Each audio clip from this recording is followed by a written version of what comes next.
여러분 안녕하세요. 조병식 TV의 조병식 원장입니다.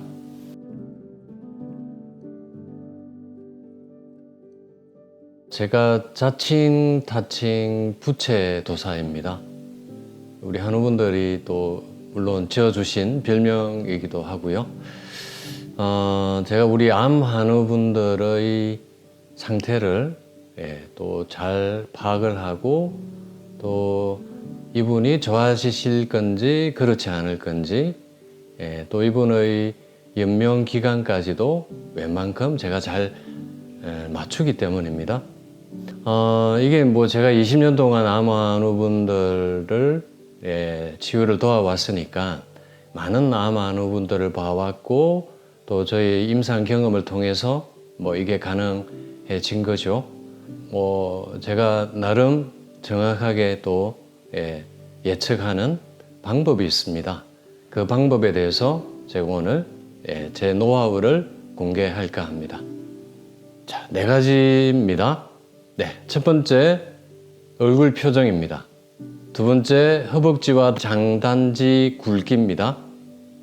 근육을 이야기하는 거고요. 세 번째 항산화 능력, 네 번째 세포 건강도입니다. 첫 번째, 두 번째는 뭐 약간 주관적인 부분도 들어가 있습니다만 역시 이것도 과학적인 거고요. 세 번째, 네 번째는 검사 결과를 통해서 또 우리가 보는 방법입니다. 그래서 하나하나 말씀을 드리겠습니다. 제가 얼굴 표정이 첫 번째라고 하는 것은 제가 뭐 누누이 여러 차례 말씀을 드렸습니다만 우리 암 환자분들의 치유에 가장 중요한 것은 그분의 멘탈이다. 두려움과 공포심이 없어야 한다. 암은 죽을 병이 아니라는 확신을 가지고 열심히 은근과 끈기로 실천하는 분이 좋아지신다. 뭐 이런 말씀을 늘 드려왔습니다. 여러 기준 중에서도 저는 이 얼굴 표정을 가장 중요하게 보는 것은 편안하고 밝은 얼굴을 가지신 분들이 마음에 사랑과 감사와 기쁨이 있습니다. 이게 이로운 마음이라는 거죠. 반대로 얼굴이 불편하고 어두우시면 그 마음 상태는 슬픔, 분노, 불안, 공포 뭐 이런 마음이 주로 들어가 있습니다. 이게 부정적인 마음이고 이게 우리 건강을 해치는 마음이죠. 그래서 처음에 우리 한우분들이 저희 닥터조 자연치유 캠프를 오시면 얼굴을 보면 불편하고 어두운 분들이 많으십니다.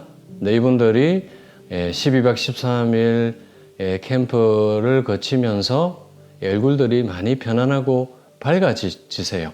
그리고 또 한 달, 두 달, 석 달 지나면서 더 편안해지고 밝아지십니다. 이렇게 얼굴이 바뀌는 분들은 몸이 바뀝니다. 이게 이제 우리가 얼굴이 밝아지면 이게 면역 호르몬이 분비가 되거든요. 우리가 자주 웃고 미소를 지어도 그렇습니다. 그런데 여전히 슬픔, 분노, 불안, 공포의 마음, 스트레스 상태죠. 그러면 스트레스 호르몬이 당연히 분비가 되고요. 그래서 면역 호르몬이 올라가면 면역이 올라가고 스트레스 호르몬이 분비가 되면 면역은 떨어지게 됩니다. 그 결과로 편안하고 밝은 얼굴을 가진 분들은 암세포가 억제되는 대신에 불편하고 어두운 얼굴을 가진 분들은 암세포가 계속 증식하게 됩니다. 그래서 이 첫 번째 기준이 바로 얼굴 표정이라는 거죠. 그래서 저희들이 이제 웃음 치료도 이제 자주 하고 있는데 이거는 이제 일본 내과 의사가 임상을 한 겁니다. 18명을 대상으로 웃음 전후에 자연 살해 세포의 활성도 검사를 했습니다. 이 NK 세포가 암 세포를 파괴하는 면역 세포죠. 이게 웃기 전과 웃고 난 후에 비교를 해보니까 18명 중에 13명에서 NK세포가 서너 배가 증가했다. 이 웃음 치료 효과죠. 제가 앞에서 말씀드린 대로 웃으면 네, 한두 시간 뒤의 결과입니다. 예, 웃으면 면역 호르몬이 많이 분비가 됩니다. 네, 그 결과입니다. 그런데 이렇게 웃지 않고 이렇게 연필만 물고 있어도 NK세포가 활성화되더라. 이것은 곧 웃는 표정만 지어도 자연살의 세포가 활성화된다는 얘기입니다. 우리가 이렇게 입꼬리를 올리면 얼굴 웃는 표정만 지어도 얼굴 근육이 바뀌죠. 그게 이제 신경을 통해서 뇌가 알아차리게 됩니다. 그렇게 해서 면역 호르몬이 분비가 되는 거죠. 그 결과로 이렇게 NK세포 활성도가 올라간다라는 것입니다. 그래서 제가 우리 한우분들께 숙제를 내드리는 게 하루에 3번 이상 거울 보고 미소 짓기. 하루에 한두 번은 꼭 큰 소리로 웃기. 방에서도 웃고 산에 가서도 큰 소리로 2, 3분 이상 웃는 거죠. 이렇게 매일 실천하시면 면역이 올라가게 됩니다. 당연히 처졌던 입꼬리도 올라가게 되고요. 얼굴 표정이 바뀌게 됩니다. 그래서 이제 웃음 치료의 주된 원리는 이렇습니다. 그래서 많은 분들이 또 무슨 웃을 일이 있어야지 웃지요 이렇게 말씀하시지만 반대로 조금 마음이 울적하더라도 억지로라도 웃으시면 마음이 밝아집니다. 그렇게 해서 우리가 이렇게 면역이 올라가게 되고요. 그래서 이 얼굴 표정이 제일 첫 번째로 중요하다는 것입니다. 다음 두 번째는 허벅지와 장단지 굵기입니다. 당연히 이것은 아시다시피 우리가 걷기 운동을 많이 하면 허벅지와 장단지 근육이 늘어나게 되죠. 그래서 이렇게 규칙적으로 걷기 운동을 하시면 근육이 늘어나는데 근육이 늘어나기 전에 미토콘드리아가 먼저 증가합니다. 이 미토콘드리아가 우리가 세포 안에서 에너지를 만드는 발전소로가 했죠. 그러면 대사 기능이 좋아집니다. 그 결과로 젖산이 감소하게 되고 이 젖산이 암세포의 먹이라고 했지 않습니까? 그래서 이 젖산이 감소하면 암세포 먹이가 감소하니까 암세포를 굶겨 죽이게 됩니다. 그래서 이 미토콘드리아가 우리가 암 치료에서 대단히 중요한 역할을 한다는 것입니다. 암은 대사질환이다. 그래서 당뇨병 환자가 암 환자가 많습니다. 암 발병률이 몇 배나 많습니다. 그래서 우리가 특히 혈당을 낮추는 게 대단히 중요하고요. 그러려면 미토콘드리아가 숫자가 늘어나야 되고 기능이 좋아져야 됩니다. 그래서 이제 제가 또 늘 또 보여드리는 사진이 이 사진이죠. 20대 노인과 70대 청년 사진입니다. 이 20대 청년이 운동을 하지 않습니다. 그런데 이 70대 노인은 매일 평생 운동을 해오신 분이십니다. 20대 청년보다 미토콘드리아 수가 더 많습니다. 훨씬 더 근육 기능도 좋고 70대라도 몸의 기능이 나쁘지 않습니다. 그래서 우리가 미토콘드리아를 늘리는 게 또 암세포를 억제하는 방법이라는 거죠. 그 방법이 곧 근육을 늘리는 것입니다. 무리한 웨이트 트레이닝은 암 환자분들에게 무리입니다. 그래서 저는 늘 하루 만보 걷기를 실천하는 게 좋다. 그러면 허벅지, 장단지 근육이 늘어나게 됩니다. 그렇게 해서 우리가 미토콘드리아가 늘어나서 암세포를 억제한다는 거죠. 웨이트 트레이닝은 무리하지 마시고 하루에 한 20분 정도 하시면 상체 근육은 아령이나 발굽혀펴기 이것도 무리하지 마시고 한 20분 정도 가볍게 이것도 매일 해주시면 또 상체 근육이 빠지지 않고 유지할 수 있는 좋은 방법이 되겠습니다. 다음 세 번째입니다. 항산화 능력입니다. 이것도 제가 누누이 여러 번 말씀을 드린 건데 이 항산화 능력이 이제 우리가 암세포가 생기고 증식하는 원인 중에 하나가 세포 폐하가 떨어지는 것, 산성화되는 것이라 했죠. 곧 산화 스트레스가 암의 원인이다. 그것은 곧 활성산소가 많으면 얘가 세포를 파괴하는 폭탄이 되기 때문에 그렇죠. 근데 이것을 억제하는 능력이 바로 항산화 능력입니다. 그래서 이 항산화 능력이 좋아야 세포를 우리가 잘 지킬 수 있습니다. 건강한 세포로 유지할 수 있습니다. 그래서 이것이 바로 항염작용, 항암작용을 하는 것이죠. 그래서 이 항산화 능력을 높이는 것이 곧 또 방법이 되겠습니다. 그래서 이제 저희가 이것을 또 혈액 검사로 하죠. 네, 이것도 제가 여러 번 보여드린 그래프인데요.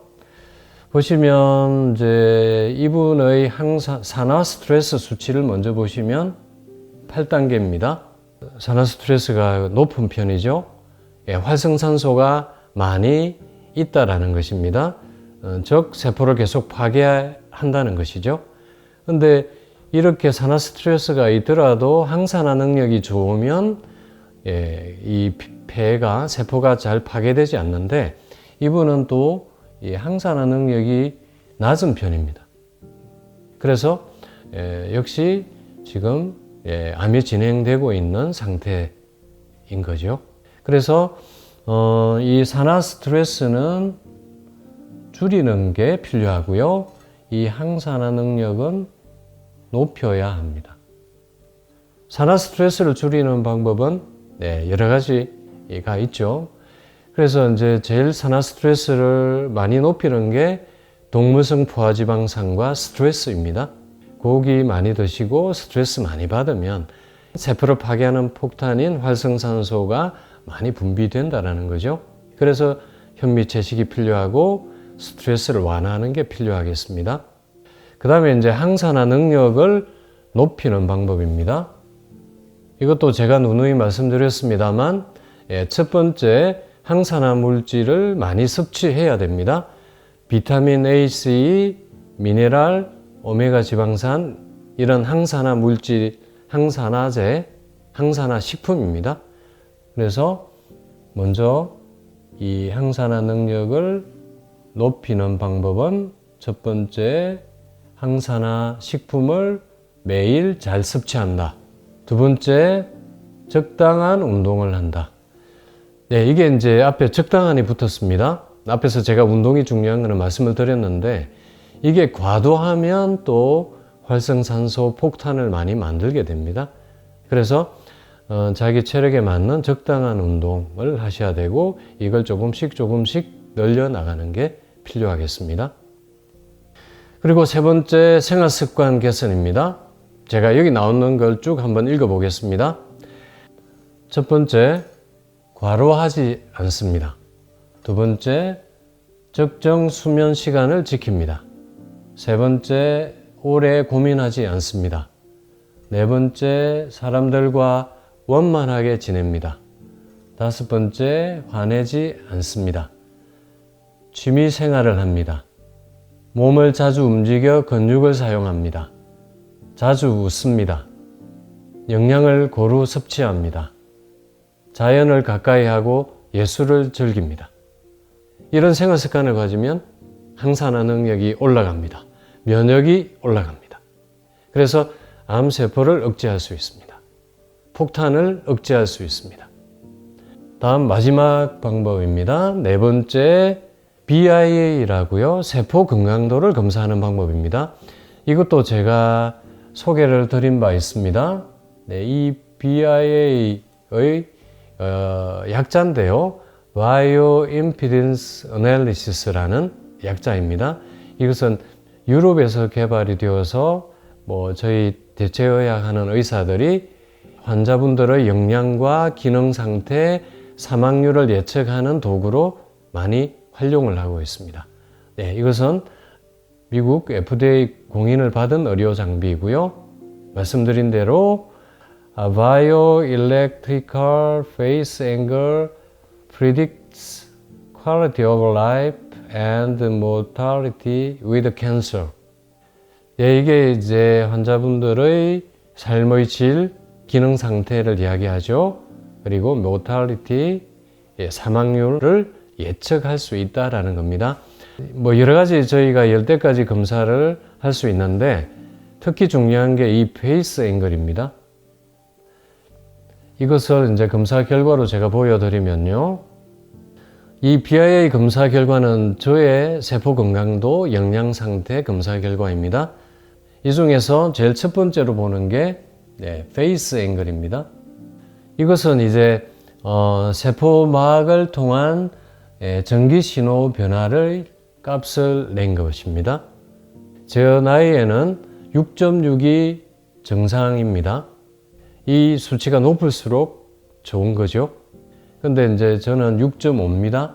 그래서 기준치에 가깝기 때문에 저는 뭐 세포 건강도가 나쁘지 않은 거죠. 근데 우리 한우분들의 이 BIA 결과를 보면 많이들 좋지 않으십니다. 그래서 이분은 53세 여자분이신데 뭐 저와 같은 50대를 기준으로 해서 이 페이스 앵글의 기준치가 6.5입니다. 6.5인데 이분의 페이스 앵글 수치가 4.6으로 나왔습니다. 기준치가 여기에서 이렇게 많이 감소해 있는 거죠. 그래서 이분은 이제 노란색 범위에 있는데 아직은 충분히 이런 노란색 범위에서는 좋아질 수 있는 가능성이 충분히 있습니다. 근데 이게 빨간색으로 가게 되면 굉장히 어렵습니다. 그래서 이걸로 저희들은 여명 기간을 예측하는 것입니다. 제가 이 검사를 10여 년 동안 수천 명을 대상으로 해왔는데 아주 객관적입니다. 그래서 이걸로 저희들은 또 사망률, 여명 기간도 예측을 할 수 있는 것입니다. 그래서 저는 이 네 가지 방법으로 암 환우분들이 좋아질 건지 그렇지 않을 건지 얼마나 사실 건지 이런 것들을 예측하는 거죠. 네, 그렇게 해서 부채도사라는 별명이 붙었습니다. 네. 근데 이런 것도 사실 잘 맞지 않을 때가 있습니다. 한 10%는 잘 모릅니다. 그래서 사실은 이 방법들은 이제 저 나름대로 또 임상 경험을 통해서 또 객관적인 또 검사를 통해서 이렇게 예측을 합니다만 이것도 벗어납니다. 그게 보통 우리가 의사들이 의료기관에서 이제 그 예측을 하는 것들은 주로 데이터를 기준으로 하는 거죠. 근데 이 데이터에서 벗어나는 것들이 얼마든지 가능합니다. 그래서 저는 그런 환자분들도 꽤 봐왔습니다. 그래서 이게 사람의 능력으로는 다 잡히지 않습니다. 그래서 이제 소위 말하는 오기라고 하죠. 말기암 사기로 오신 분들이 이렇게 제가 네 가지 수치가 처음에는 좋지 않았는데 이분들이 지나면서 이분들이 오기를 가지고 하시면서 이것들이 6개월 뒤에 1년 뒤에 좋아지는 분들은 얼마든지 또 좋아지신다는 겁니다. 물론 제가 말씀드린 것도 이게 3개월, 6개월마다 계속 검사를 해서 이제 경과를 보는 거죠. 물론 이게 이제 경과를 보면서 또 예측을 더 정확하게 할 수 있고요. 그래서 몸 상태가 얼마나 좋아지는지도 보고 그렇게 되는 분들이 또 충분히 암이 억제되면서 좋아지시는 겁니다. 그리고 이제 제가 늘 말씀드리는 멘탈, 마음 상태가 또 얼굴로 나오기 때문에 이런 말씀을 드린 건데 또 이게 좀 숨기고 계신 분들은 또 잘 알 수가 없습니다. 그리고 저는 오기보다 더 중요한 것은 은근과 끈기다. 오기는 순간적으로 부릴 수 있지만 이게 오래 가지 못하면 소용없습니다. 은근하게 끈기 있게 꾸준히 하셔야 되는 거죠. 그래서 우리 암 환우분들이 암을 극복하고 또 제가 또 예측하는 방법에 대해서 오늘 말씀을 드렸습니다.